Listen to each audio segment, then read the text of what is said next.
buli ndagaano y'omuntu yonna bwe baawa batuwulidde nti buli ka faculty buli ka department kalina yeeyo ekyuma kyekapangisa ekikuba empapula. Waayiro kino tekikola. Katwagala abo bonna bannannyini byuma obwo babatuletera amannya ne badirector baago baba printing eyo department ku department. Olusoke tusalewo ne visa abadde wano nakkiriza kitegeeza eggwanga libadde lifiirwa biliyoni 1 ne miliyoni 5 buli mwaka olw'okulemererwa okuteeka amasannyalaze ku kyuma ekyabaweebwa okuba empapula. Ewamu bugatta biliyoni 10.5 biliyoni. Ezo zigenze togge zandibadde ziyambyeko okuzimba n'okukola kuddukanya university eyo. Kyova tubagambye badde bonna bebaawa liizi ne baani bannannyini kampani ezo. Kubanga nyinza okwesanga ng'abalupembe bennyini aba university ate be bannannyini bu printale obwo bwe baliizinga. Nekyo oteebereza buteebereza amateeka teganzikiriza kulaga bias essaawa eno. Tukire nti ensonga y'ebyenjigiriza kyekimu ku kye tutunulako ng'eggwanga okulaba nti tusitula omutindo gw'ebyenjigiriza. Ate Mbarara University y'ebya science. So embeera yonna etatambula bulungi mu Mbarara University automatically ekosa eggwanga. Kaakati bw'otunula lipooti ya Auditor General ng'etunula nti mu Mbarara University tulina courses zitali credited oba ze bayita unaccredited courses 37 zaggwako za expiringa ne bawandiikira National Council for Higher Education negaana okubaddamu. So zino courses zaali badde ziyamba bannayuganda newesanga nti abaali bisomye tebabisomye. Naye kino si kipya. Mujjukire emabega kaawo omwaka nga gumu emabega baraningako headline universities zisomesa courses eziri expired. So kino nga kikoma mu report ya Auditor General ngaffe abakulembeze b'abantu tusobola kireka ne kitambuliraawo. Mbarara University tesobola kubanga esomesa abantu courses ezitali accredited.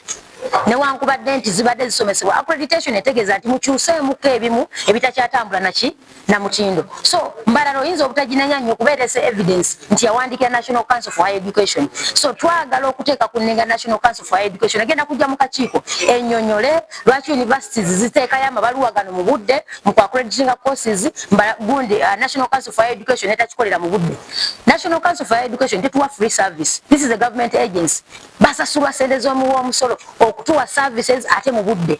Ebyenjigiriza buli omutakreditinga courses zino mutuweereza abaana ab'ekiboggwa ebweru eyo musomesa abaana baffe ebintu ebitali ku mutindo oba ebyava ku mutindo. So National Council of Higher Education eteeka okwapiyaringako mu kakiiko kano ennyonnyola eggwanga lwaki tukola mulimu gwayo n'okwongera okubajjukiza abakulu abo nti tebatuyamba buyambi. They are not helping anybody. Bateeka okukola omulimu gwabwe ate mu budde ate nga gwa mutindo.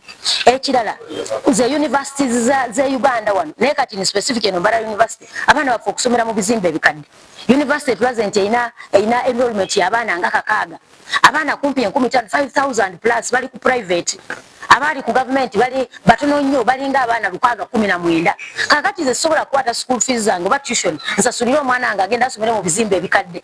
Ebizimbe biri condemned ebimu babagaba bikuba babikone n'ebiryawo bikadde abaana afe babisomeramu. Nibo bali badde nga abaana bali mu government. Eno government yeyagala okusomeseza abaana afe mu bizimbe ebikadde. Ebizimbe bisobola okubakuba. It is putting our students ku risk. Nekirala kitte ekifaananyi kya government. Toyinza kuba mu government mugamba bantu nti steady progress. Steady progress nga abaana afe basomera mu bizimbe ebikadde. Aba government musobola bagumikiriza. Naye omwana asomera mu nursery school nga ya mulembe nnyo. N'agenda mu primary school nga ya mulembe nnyo. N'agenda mu secondary nga ya mulembe nnyo. N'omumaliza mu nnaku mu university ng'omutute Mbarara mu bizimbe ebikadde. Yes, accounting officer atubuulidde nti bali mu myaka ng'etaano bajja kuba bashiftinze okuva mu bizimbe ebikadde okudda mu bipya. Naye ffe tusasula tuition kugenda mu bizimbe ebikadde.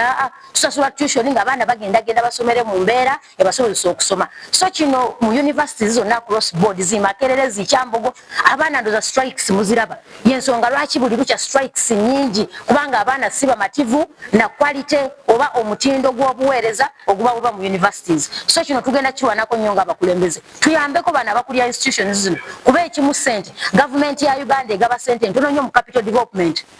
bonna abasinga universities bw'oziraba wombawana ekyokulabirako otunya Mbarara University sente zeefuna under capital development. Capital development bw'otunuulira budget yaabwe balina billion 3 zokka, 3.9 billion. That is 6% of their budget of 57 billion under capital development. So kitegeeza nti tebawa sente maintenance tebabawa kati bo bagenda kukozesa ki. So government tugitegeeza abaana baffe basasula sente, you are not giving us a free service. So sente ezo zikozesebwa okudda mu universities sobole okuzimba omutindo gwa universities. Bino bye mulabye bya contracts okubireyinga buli bwe mwawadinga contract nti yakuzimba classroom block mu myaka 5 netwala emyaka 7 kitegeeza nti waliwo ba beneficiaries betudinayinze service kati osanga okubireyinga ekizimbe ekipya okukimwisaawo kyekinyiga abaana okusomera mu bikadde naye kino nkizaayo ku government kubanga mulabye eno contract ey'Embara yakolebwa NEC ekitongole kya government bino bye tubadde tubagamba UPDF eri mu nguudo eri mu masomero zino zineke ziri everywhere mu contracts bagoba mu private sector nga batugamba mbu private sector eri expensive ate erwawo ate n'ebya government byennyini mwabirabye ne mu police the Uganda the police construction unit bakola emirimu tegiggwa. We have a lot of idle capital buli kye batandikako tekiggwa era twagala ba revisiting IDN. Yes tuyinza okuba nga twalowooza nti UPDF n'abapoliisi neyo neke yaabwe sobola okukola emirimu egya layisi naye tekituyambye because we've hold a lot of money. Mujukira gano mabanje tusasula, we've borrowed money expensively, we pay interest mu sente zino kyokka zeebase ebizimbe tebiwedde abalina obikoze tebabikozesezza kyokka ffe nga bwe tusasula school fees obuwanana oba tuition obuwanana. So tugenda kola nnyo nga tukyali mu kakiiko kano okulaba nga tuyambako ebitongole bino n'ababikulembera nga tuteeka gavumenti ku nninga okubawa sente ezikola emirimu gimu ate nabo bagikole mu budde ate nga gya mutindo. So accountability relates to real facts, what actually happens on ground. It's not a matter of, responding for the sake of giving an answer.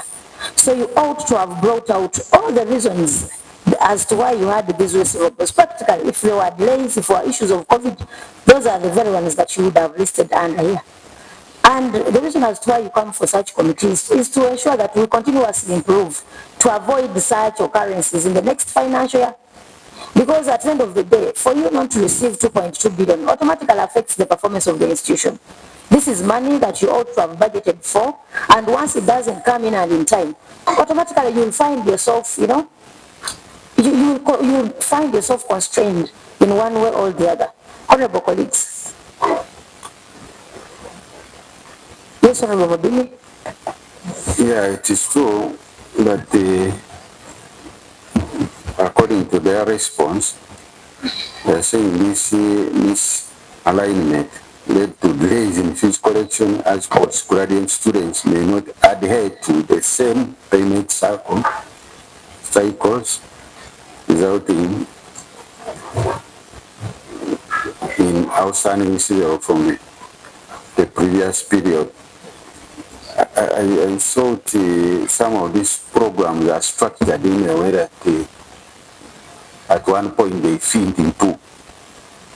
Like now you are indicating that now you are in a holiday, right? But I also have a student I'm sponsoring. I have not seen him coming home. I don't know if he's still on the way.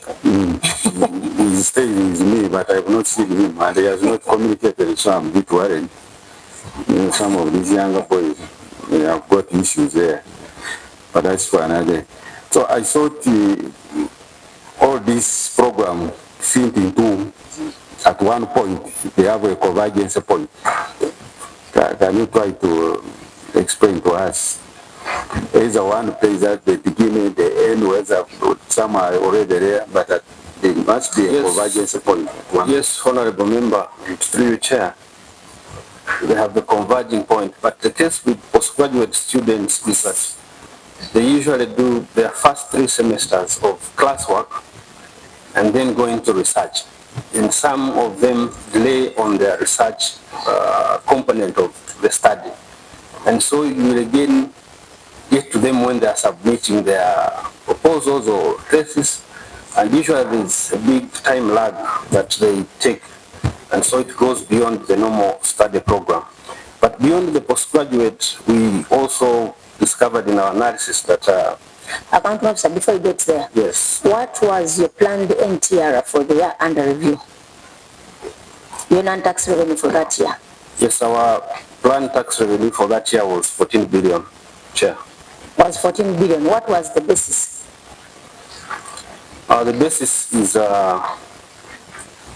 the student enrollment and the fees revenue expected from the enrollment. The reason as why I posed such a question is the auditor audits you according to the standards that you've set for yourself.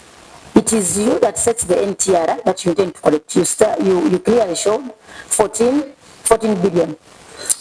Well knowing how your postgraduate and your programs, how they flow, you give yourself a target that in the course of that year, I will collect this money. So really it becomes unfair and unrealistic on your part to assert that the 2.2 billion was because of these postgraduate students. For you to set that, you ought to be knowing how the programs do flow. So when you set targets unfairly, at the end of the day it affects you because you know when to recruit and when a certain batch will pay. I don't know, is the NTR fixed by the Ministry of Finance or it is you who proposes the NTR depending on your collections? Who sets the target for the NTR? Chair, we set the targets based on our projections. Good. So what is the basis for your prediction? It's because of how you set your prediction depending on how your programs flow. So the only advice I can have on your part is that once during the time of determining the NTR, be realistic and fair on how the university program flows and how you intend to bring in income. NTR is your income. It's you to determine when you receive it. So when you shoot it up and when you are aware that you won't realize it, you are bringing unnecessary queries. And at the end of the day, you will also unrealistically budget because it is assumed that you will get this money. You will also budget for it. Yes, Honorable Asman. I sort of come in late. I was supplicating.